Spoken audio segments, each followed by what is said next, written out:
Amén.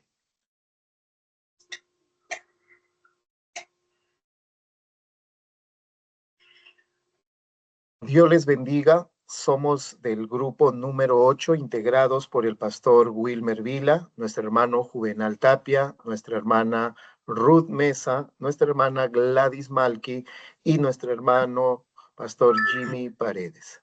En esta oportunidad vamos a dar inicio a nuestra exposición del día de hoy. En esta exposición vamos a desarrollar el tema el problema del pecado, según Génesis, del capítulo 1 al capítulo 11 y su implicación teológica.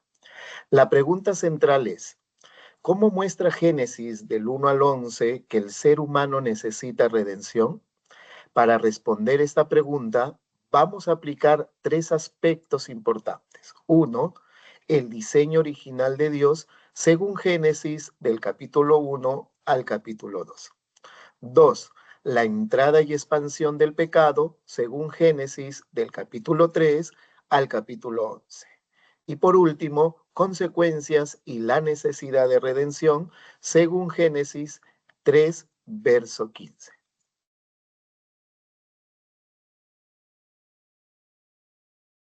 Dios les bendiga. Ahí me toca la parte del diseño original. He leído Génesis 1:2. Hoy voy a hablar, pues, de los capítulos. Y una de las preguntas es, primero, ¿cómo creó Dios al hombre?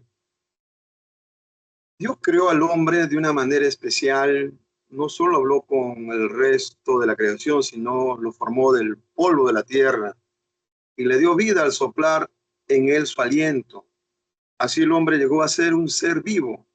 Además lo creó a su imagen, con la capacidad de pensar, decidir y relacionarse con él.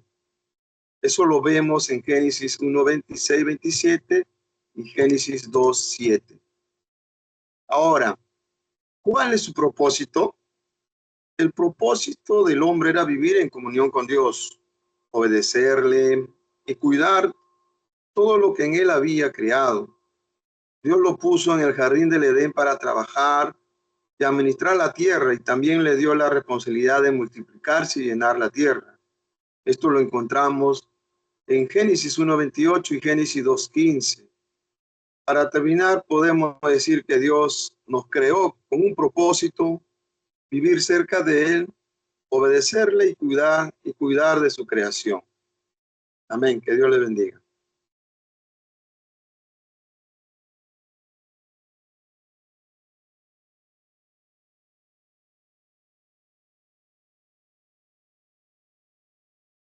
Audio.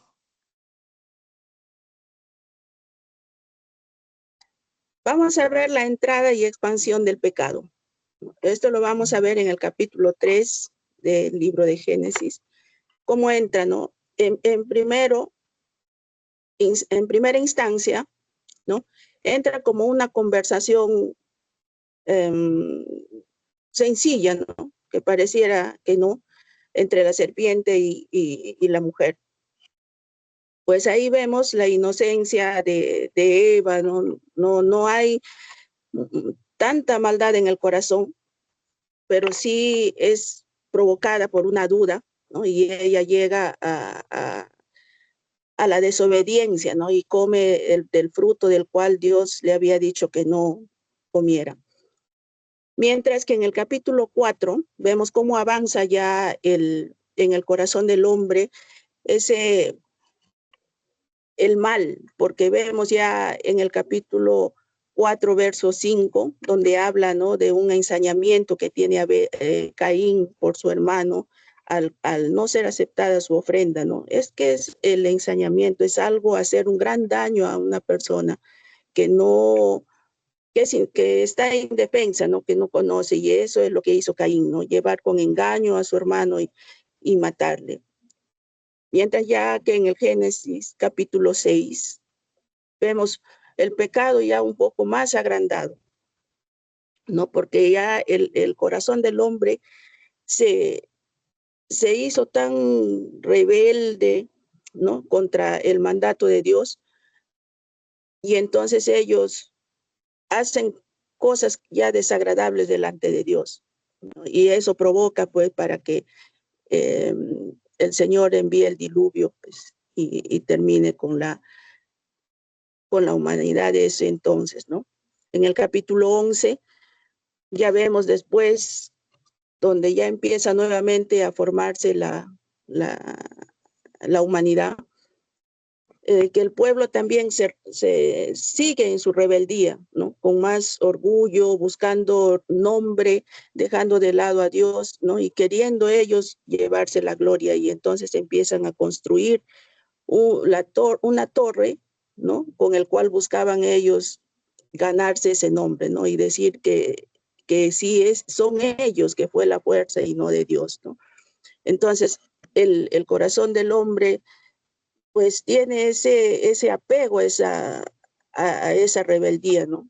De ahí que nosotros, la importancia de cuidar nuestro corazón.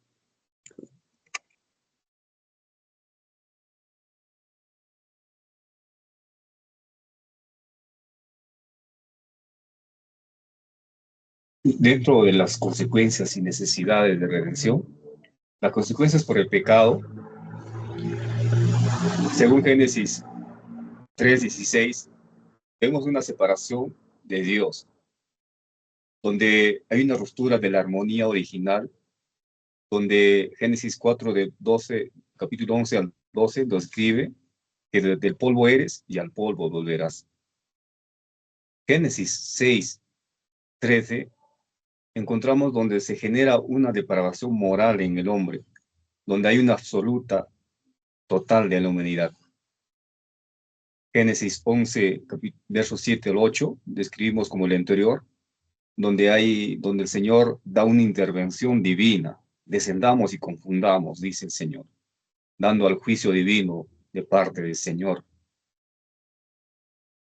Cuando hay una consecuencia del pecado, había una necesidad para la redención del hombre. Génesis 3:15 nos da la primera promesa de redención, el plan de redención para el hombre, o conocido como el protoevangelio, la salvación que a través de la gracia y el sacrificio del Salvador, dándose a ser la primera promesa para la redención del hombre a causa del pecado.